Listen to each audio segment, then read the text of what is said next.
अस्सलाम वालेकुम, कैसे हैं आप सब लोग। आदिल अजीज़ खानज़ादा आपके अपने चैनल ताज़ा वेदर अपडेट की स्क्रीन से एक और नए व्लॉग के साथ 17 अप्रैल 2024 बुध का रोज़ है आज और चंद घंटे बाकी रहते हैं उस सिस्टम के पाकिस्तान के सुबह सिंध के साहिली इलाकों में पहुंचने में। क्या होने जा रहा है, कल जुमेरात के रोज़ कराची में कितनी बारिश हो सकती है, लेटेस्ट अपडेट्स, क्योंकि ये वीडियो जब रिकॉर्ड कर रहा हूँ तो तकरीबन 12:40 हो रहे हैं और आप ये वीडियो देखेंगे तो हो सकता है 1 बजे के बाद का यानी कि 2 बजे का वक्त हो दोपहर का। पाकिस्तान में जुमेरात को बारिश का सिलसिला कराची से सिंध की साहिली पट्टी में कब शुरू हो सकता है। इस वक्त बलूचिस्तान के बहुत से इलाकों में बारिश का सिलसिला शुरू हो चुका है। सुबह 7 बजे से ही इत्तलात आ रही हैं और बहुत से जो ईरान के साथ हमारे बॉर्डर के साथ टच होते हैं एरियाज, वहाँ पर भी मूसलाधार बारिश हो रही है।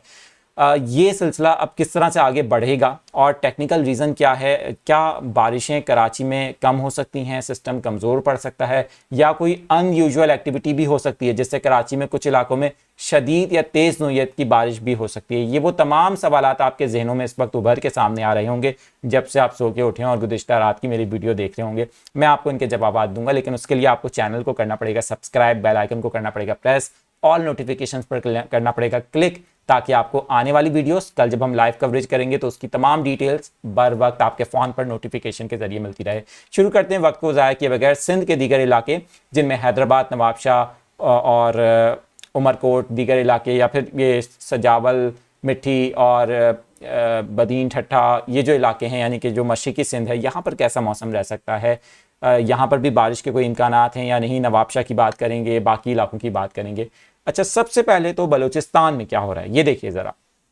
सुबह 7 बजे के बाद से बलूचिस्तान के बहुत से इलाकों में बारिशों का सिलसिला शुरू हुआ है। इस मगरबी सिलसिले के तहत जो बादल बन रहे हैं गरज चमक के, वो गवादर, पसनी, जीवनी और बलूचिस्तान के साथ जो सरहदी इलाका ईरान के साथ लगता है वहाँ पर तेज़ और शदीद नौयत की बारिश का बायस बन रहे हैं। जैसा कि मैंने प्रेडिक्ट किया था कि जब सिस्टम दाखिल होगा ईरान के अंदर तो उसकी शिद्दत ज़्यादा होगी। इसी वजह से बलूचिस्तान के कनेक्टेड एरियाज जो बॉर्डर एरियाज़ हैं पाकिस्तान के साथ, पाकिस्तान और ईरान के साथ, वो काफ़ी ज़्यादा इससे मुतासिर हो सकते हैं और वहाँ पर इंतज़ामिया को अलर्ट रहने की ज़रूरत है। ऑलरेडी वहाँ पर फ्लडेड सिचुएशन पैदा हुई हुई है गुज़िश्ता सिस्टम से। तो अब ये सिस्टम पाकिस्तान के सूबा सिंध को कैसे मुतासिर करने जा रहा है, ये बहुत इंपॉर्टेंट सवाल है। तो मैं देर नहीं करूँगा, आपको तफसील से बताऊँगा, तफसील से बताते हुए समझाऊँगा भी और बहुत आसान ज़बान से। टेक्निकल जो एक रीज़न है इस सिस्टम की स्ट्रेंथ को कम करने या बारिशों की शिद्दत कम हो सकती है या नहीं हो सकती, कराची में अगर ऐसा नहीं होता तो किन इलाकों में शदीद नौयत की बारिश हो सकती है, ये सब जानना यकीनन आपके लिए ज़रूरी होगा। उसके लिए स्क्रीन को चेंज करेंगे। ये देखिए, अभी मैंने आपको गुज़िश्ता वीडियोज़ के अंदर याद होगा आपको बताया था मुसलसल के अरेबियन सी के अंदर एंटी साइक्लोनिक सर्कुलेशन बहुत तवातुर से बन रही है। जिस तरह से ये मगरबी सिलसिले आ रहे हैं उसी तरह से ये एंटी साइक्लोनिक सर्कुलेशन कुछ हद तक गर्मी की शिद्दत का बायस बन रही है, सी ब्रीज को मुतासिर कर रही है। इस वक्त एंटी साइक्लोनिक सर्कुलेशन एक मौजूद है जो इस सिस्टम के लिए एक बहुत बड़ी रुकावट है सिंध के साहिली इलाकों में। क्यों? क्योंकि देखिए, एक तो इसका कुछ हिस्सा अरेबियन सी जबकि कुछ हिस्सा भारत के ऊपर भी मौजूद है। और अच्छी खबर यह है कि अभी जो प्रोजेक्शन हमारे पास अपडेटेड आई हैं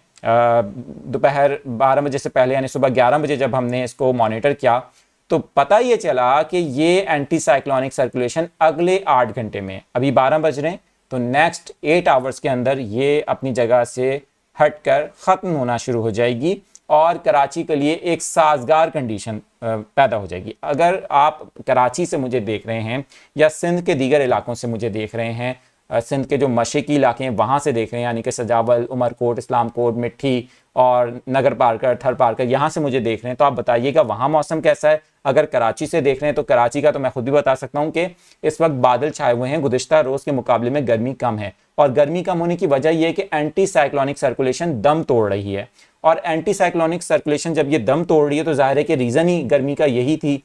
और जैसे जैसे ये दम तोड़ती जाएगी तो फिर ये इसके लिए जो मगरबी सिलसिला है इसके लिए काफ़ी हद तक एक साजगार कंडीशन पैदा कर सकती है। जो लो प्रेशर है वो आगे बढ़ेगा और मैं थोड़ा सा और नेविगेट कर देता हूँ ताकि आपको अच्छे तरीके से समझ आ जाए। देखिए, इसको हम थोड़ा सा नेविगेट करके इस वक्त जो प्रोजेक्शन है आपके साथ वो शेयर कर देते हैं। अब होगा क्या,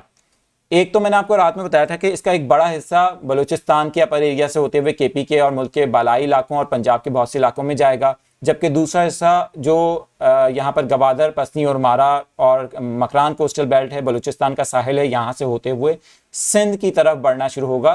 ख़ास तौर पे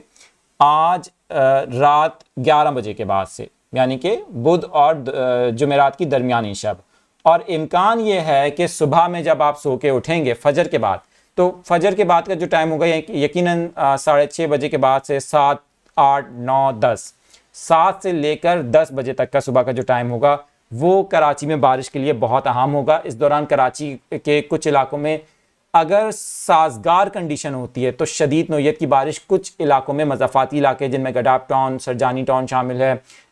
इसी तरह से बहरिया टाउन भी शामिल है, यहाँ पर हो सकती है। मैंने गुज़िश्ता रोज़ आपको बताया था कि लियारी, किमाड़ी और जो ये हॉक्स बे की तरफ का इलाका है यहाँ पर भी तेज़ बारिश हो सकती है। जनूबी इलाके भी हैं जो कराची के, वहाँ पर भी कुछ बारिश, डिफेंस क्लिफ्टन की तरफ भी ज़्यादा हो सकती है। लेकिन ये भी इम्कान है, मैं आपको एक बात और भी बता दूँ यहाँ पर, कि ये बड़ा मुख्तसर स्पेल होगा, 2 घंटे या 1.5 घंटे या फिर 1 घंटा बरसेगा, उसके बाद ये आहिस्ता आहिस्ता मूव हो जाएगा, क्योंकि इसका एक मेजर पार्ट तो ऑलरेडी शिफ्ट हो जाएगा पाकिस्तान के दीगर हिस्सों की तरफ। तो इसका एक लिमिटेड पार्ट हमारे सिंध के जो साहिली इलाके हैं उनको मुतासिर करेगा। दैन फिर ये आहिस्ता आहिस्ता सिंध के दीगर जो साहिली इलाके हैं, जो कुछ मशरकी इलाके हैं, वहाँ पर भी बारिशों का बायस बनेगा। हो सकता है हैदराबाद में भी कुछ बारिश हो जाए, इससे नवाब शाह में, सांगर में और दीगर जो इलाके हैं सिंध के, सखर और जो दीगर इलाके हैं, रहीम यार ख़ान है या फिर मुल्तान रीजन है, यहाँ पर इसकी जो दूसरी वेव है या इसका जो दूसरा एक जो इसका मरकज़ है वो जो पंजाब की तरफ जा रहा है, उसके असरात के बाद कुछ बारिश हो सकती है और वो सिलसिला आज रात से ही शुरू हो सकता है, जो पंजाब के अंदर, इस्लामाबाद, रावलपिंडी के अंदर और केपीके के साथ मुल्क के बालाई इलाकों में तेज़ तूफ़ानी बारिशों का बायस बनेगा। तो कराची के अंदर इन शॉर्ट सूरत हाल ये रहेगी कि 2 से 3 घंटे सुबह के फर्स्ट हाफ के बड़े अहम होंगे। इस दौरान सबसे अहम बात यह कि गरज चमक काफ़ी ज़्यादा हो सकती है, एहतियात करनी होगी, क्योंकि ज़ाहिर है पहले ही नया नाज़माबाद में एक बहुत ही अफसोसनाक वाक़या पेश आ चुका है। तो इस वक्त क्योंकि ज़ाहिर है कि ये सर्दियों वाले सिस्टम गर्मियों वाले इलाकों में जब आते हैं तो फिर अनयूजुअल एक्टिविटीज़ होती हैं। किसी भी अनयूजुअल एक्टिविटीज से बाखबर रखने के लिए ताज़ा वेदर अपडेट और न्यूज़ 24/7 उर्दू बराह रास्त होंगे, आपको पल पल की अपडेट्स बताते रहेंगे। आप भी अपने इलाकों की सूरत हाल कमेंट करके हमें बताइएगा, ताकि हम भी आपके एरिया से अवेयर रहें और आपको भी बाखबर रख सकें। अच्छा, एक चीज़ मैं आपको बता दूं कि ये जो टेम्परेचर है इस बारिश के बाद कराची का कुछ हद तक कम होगा, लेकिन जैसे ही सिस्टम ये हमारे एरियाज़ को छोड़ देगा, यानी कि ज़्यादा चांसेस ये हैं कि ख़ास तौर पे जुमेरात को सेकंड हाफ के बाद इस सिस्टम की स्ट्रेंथ कराची समेत जो सिंध की साहिली पट्टी है वहाँ पर कम होना शुरू हो जाएगी ना। तो उसके बाद 19, 20 और 21 ये 3 दिन तो चलो कुछ बेटर रहेंगे, लेकिन उसके बाद दोबारा से गर्मी की एक वेव भी शुरू हो सकती है। और उसके लिए मैं आपको आइंदा आने वाली जो वीडियोस होंगी उसमें बताऊंगा कि किस तरह की गर्मी हो सकती है, किन किन इलाकों में हो सकती है, उसकी क्या लेटेस्ट अपडेट होंगी। उसके लिए आप हमारी नई वीडियोस देखते रहिएगा और चैनल पर पहली बार आए हैं तो सब्सक्राइब करके बेल आइकन प्रेस कीजिएगा ताकि आपको लेटेस्ट अपडेट्स मिलती रहें। अपना बहुत ज़्यादा ख्याल रखें और मिलते हैं अगली वीडियो में कुछ नई अपडेट्स के साथ।